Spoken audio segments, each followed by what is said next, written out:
മനുഷ്യനാണെങ്കിൽ ചെയ്യും ആരെങ്കിലും. അവിടെ ഉള്ളു നീറി പോഞ്ഞിരിക്കുക എല്ലാത്തിൻ്റെ എന്നിട്ട് അവിടെ പോയി നിന്ന് പ്രസംഗിക്കണു.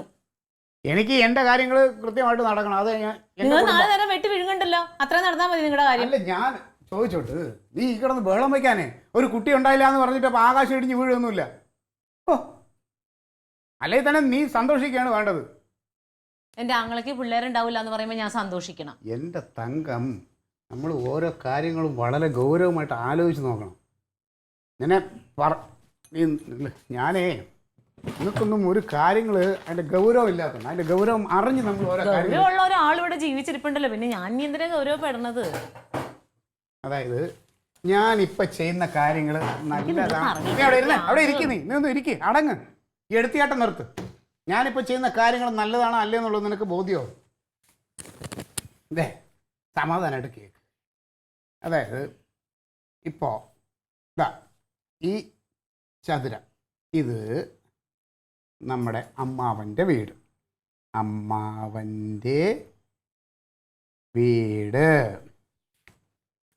ഇനി ഇതാ ഈ വട്ടം എന്ന് പറയുന്നത് നമ്മുടെ അമ്മാവനിപ്പോൾ എത്രയാണ്? 58 വയസ്സാണ്. 58 തികഞ്ഞ അമ്മാവൻ. ഈ 58 വയസ്സെന്നൊക്കെ പറഞ്ഞു കഴിഞ്ഞാൽ ഇപ്പോൾ ഒരു മനുഷ്യൻ്റെ ശരാശരി ജീവിതത്തിൻ്റെ അങ്ങേ അറ്റമായി. 50 വരെയൊക്കെ ഒരാളിന് പറഞ്ഞിട്ടുള്ളൂ. 58 എന്ന് പറയുമ്പോൾ ഒന്നീ പെട്ടെന്ന് തന്നെ അമ്മാവൻ്റെ കാറ്റ് പോവും, അല്ലെങ്കിൽ രോഗിയാവും, കിടപ്പിലാവും. നമുക്കിപ്പോൾ എന്തായാലും ഇവിടെ 58 അമ്മാവൻ വെടി തീർന്നു എന്നെഴുതാം. അപ്പച്ചൻ്റെ കാര്യം കൂടി എഴുതിക്കോ. അതൊക്കെ ഇങ്ങനെ പോകുന്നേ. അതൊക്കെ നമുക്ക് അവിടുത്തെ കാര്യം പിന്നെ ആദ്യം നമ്മൾ ഇവിടെ കിട്ടാനുള്ളതിനെ കുറിച്ച് ആലോചിക്കും. അപ്പോൾ അമ്മാവൻ 58, ഈ കോളം വട്ടം, ഇത് അമ്മാവൻ 58 വെടി തീർന്നു. അപ്പോൾ ഈ അമ്മാവൻ വെടി തീർന്നു കഴിഞ്ഞാൽ അമ്മാവൻ്റെ ഈ സ്വത്തിൻ്റെ അവകാശി ആരാണ്? കനകന് കുട്ടികളൊന്നും ഇല്ലാത്തതുകൊണ്ട് ആ സ്വത്തും കൂടെ അമ്മാവൻ നമുക്ക് തരും. നമുക്കെന്ന് പറഞ്ഞാൽ ആർക്കാ? നമ്മുടെ തക്കിളി മോൾക്ക്. തക്കിളി. ശരി, അതവിടെ നിൽക്കട്ടെ. ഇനി അടുത്ത സെക്ഷൻ. ഇനി ഇതെന്ന് പറഞ്ഞാൽ ഈ ചതുരം നമ്മളിപ്പോൾ താമസിക്കുന്ന ഈ വീട്. ഈ വീടെന്ന് പറഞ്ഞാൽ ഇത് മൊത്തത്തിലുള്ള ഈ വീട്. ഈ വീട് അമ്മയുടെ കാലശേഷം നമ്മൾക്ക് രണ്ടുപേർക്കും കൂടെ തുല്യമായിട്ട് വീതിക്കുന്നു. അതായത് അമ്മയുടെ കാലശേഷം വീട് നമ്മൾ തുല്യമാക്കുന്നു. ഇനി അങ്ങനെ ഇരിക്കുമ്പോൾ നമ്മളിപ്പോൾ എന്താ ചെയ്യണമെന്ന് വെച്ച് കഴിഞ്ഞാൽ, ഈ വീട് നമുക്ക് വിൽക്കാം. ഈ സ്ഥലവും വീടും കൂടെ നമുക്കങ്ങ് വിൽക്കുന്നു. വിട്ടിട്ട് അല്ലെങ്കിൽ ഏതെങ്കിലും ഫ്ലാറ്റ് കെട്ടുന്ന ടീമിന് നമ്മളിത് ഫ്ലാറ്റ് കെട്ടാനായിട്ട് കൊടുക്കണം. അപ്പം നമുക്കിത് ഫ്ലാറ്റ് എന്ന് തന്നെ ഇടാം. ഇവിടെ ഫ്ലാറ്റ് വരും എന്തായാലും ഭാവിയിൽ. ഇനി ഫ്ലാറ്റ് കെട്ടിയിട്ട് നമുക്ക് വേണമെങ്കിൽ അതിലൊരു ഫ്ലാറ്റ് നമുക്ക് സ്വന്തമാക്കി അതിൽ തന്നെ താമസിക്കാം. ഇനി അതല്ല, നമുക്കത് സൗകര്യക്കുറവാണെങ്കിൽ നമുക്ക് ആ കാശ് കൊണ്ട് വേറെ എവിടെയെങ്കിലും ഒരു നല്ല വീടും കുറച്ച് സ്ഥലമൊക്കെ ആയിട്ട് മേടിച്ചിട്ട് അങ്ങനെ താമസിക്കാം. അപ്പോൾ ഇത് ഫ്ലാറ്റ്. ഇനി ഇവിടെ നമ്മൾ അമ്മാവൻ്റെ ആ വസ്തു ഉണ്ടല്ലോ, അവിടെ നമ്മൾ എന്തായാലും താമസിക്കില്ല. അത് നമുക്ക് പറ്റിയ അന്തരീക്ഷമല്ല. അത് നമ്മൾ എന്ത് ചെയ്യും? വിൽക്കും. അപ്പോൾ വിൽപ്പന.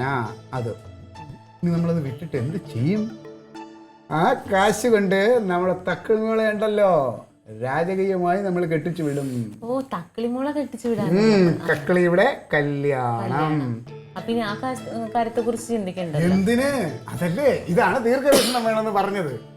അപ്പോ ഇനിയിപ്പോ നീ ഒന്ന് ആലോചിച്ചിട്ട് പറ. കനകന് കുട്ടികൾ ഇല്ല. ഓക്കെ അല്ലേ? കുട്ടികളില്ല. ഓക്കെ അല്ലേ? അപ്പൊ അത് ഗുഡ് അല്ലേ? ഗുഡാണ്. ഗുഡ്. അപ്പൊ അത് ഗുഡ്. ഇതാണ് പറഞ്ഞത്. ഓരോ കാര്യങ്ങൾക്കും ദീർഘവീക്ഷണം വേണം. ഇനി ഞാനൊക്കെ ഈ പറഞ്ഞില്ലേ, രാഷ്ട്രീയ രംഗത്ത് ഓരോ കാര്യങ്ങൾ ചെയ്യുമ്പോഴും മാത്രമേ വളരെ ഗൗരവമായി 100 പ്രാവശ്യം ചിന്തിച്ചിട്ടാണ് ചെയ്യണത്. ഇത് തന്നെ ഞാൻ എത്ര വർഷമായിട്ട് ചിന്തിക്കുന്ന കാര്യമാണെന്നറിയാമോ എൻ്റെ ഈ പ്ലാൻ? ഇങ്ങനെ ചിന്തിക്കണം. നമ്മൾ ചിന്തിച്ചിട്ട് ഓരോ കാര്യങ്ങൾ കൊച്ചിന് ഇതുപോലെ കാര്യങ്ങൾ പറഞ്ഞ് മനസ്സിലാക്കി കൊടുക്കണം, ചിന്തിക്കാൻ. നോക്കുകയാണെങ്കിൽ നമുക്കിനി ഇങ്ങനെ പേടിക്കണ്ട, ഒരു ടെൻഷനും ഇല്ല. നന്നായിട്ട് അങ്ങ് പോകും. 58 അമ്മാവൻ വെടി തീരുന്നു, അത് ഉറപ്പല്ല. പിന്നെ ബാക്കി കാര്യങ്ങളൊക്കെ ഓക്കെ. ഒരു കാരണവശാലും അമ്മാവൻ കല്യാണം കഴിക്കരുത്, അതും കൂടി വേണമെങ്കിൽ എഴുതിക്കുക. ഇനി എവിടെ കല്യാണം കഴിക്കുക? അമ്മാവൻ്റെ ആ ചിന്ത അമ്മാവൻ്റെ മനസ്സിൽ നിന്ന് പോയല്ലോ. നല്ല രസമുണ്ട് കേട്ടോ ലീറ്റോ. ഇപ്പോഴെങ്കിലും നീ ഒന്ന് സമ്മതിച്ചല്ലോ. സമ്മതിച്ചു. ഈ പരിപാടി ഇവിടെ വെച്ച് ഇപ്പൊ അങ്ങ് നിർത്തിക്കൊള്ളണം. എന്റെ ആങ്ങളെയും കുടുംബത്തിനെ അങ്ങനെ കഷ്ടത്തിലാക്കിയിട്ട് നിങ്ങളുടെ മോളെ കെട്ടിച്ച് വിടണ്ട. ഞാൻ വല്ല മഠത്തിൽ കൊണ്ടുവന്ന് ചേർത്തോളാം. നീ ഈ പ്ലാൻ ചുരുട്ടി കളഞ്ഞാലും ഈ പ്ലാൻ എന്റെ മനസ്സിൽ ഇങ്ങനെ പതിഞ്ഞു കിടക്കുകയാണ്. അത് ഞാൻ നടപ്പിലാക്കും. വേണ്ടിയിട്ട് നിങ്ങളെ കൊല്ലേണ്ടി വന്നാ ഞാൻ അതങ്ങ് ചെയ്യും. ഉള്ള കാര്യം ഞാൻ പറഞ്ഞേക്കാം. പിന്നെ എന്താ കാണാൻ ഒന്നുമില്ല, ഇത് ഞാൻ നടപ്പിലാക്കോളൂ, നീ നോക്കിക്കോ. നടപ്പിലാക്കും. നിങ്ങൾ അവസാനം നടക്കാതെ ആവും. എവിടെയെങ്കിലും കിടത്തിയിട്ടിട്ട് ഞാൻ കഞ്ഞി തരും നിങ്ങൾക്ക്. അതിനുള്ള ധൈര്യമൊക്കെ എനിക്ക് നമുക്ക് ഒരു ഐഡിയ ആയിട്ട് വന്നേക്കണു. എന്റെ കർത്താവ് അവന് കുഞ്ഞുങ്ങൾ ഉണ്ടാവണമെങ്കിൽ ഉണ്ടായിക്കോട്ടെ. അതിന് വേണ്ടി കർത്താവ് റിസ്ക് എടുക്കാതിരുന്നെങ്കിൽ എന്ത് വേണം? എന്റെ തക്കിളിമുള്ള ഭാവി ഓർക്കുമ്പോഴാണ് എനിക്ക് ടെൻഷൻ. അവക്കൊന്നും ഒന്നും അറിയണ്ടല്ലോ, കുടുംബനായകനായിപ്പോയില്ലേ. ഞാൻ ഇതൊക്കെ ചിന്തിച്ചല്ലേ പറ്റും. എൻ്റെ കൊച്ചിൻ്റെ ഭാവി, കുടുംബത്തിൻ്റെ സന്തോഷം, കുടുംബത്തിൻ്റെ സുരക്ഷ. പുച്ഛമാണ് പോലും അവൾക്ക് പുച്ഛം.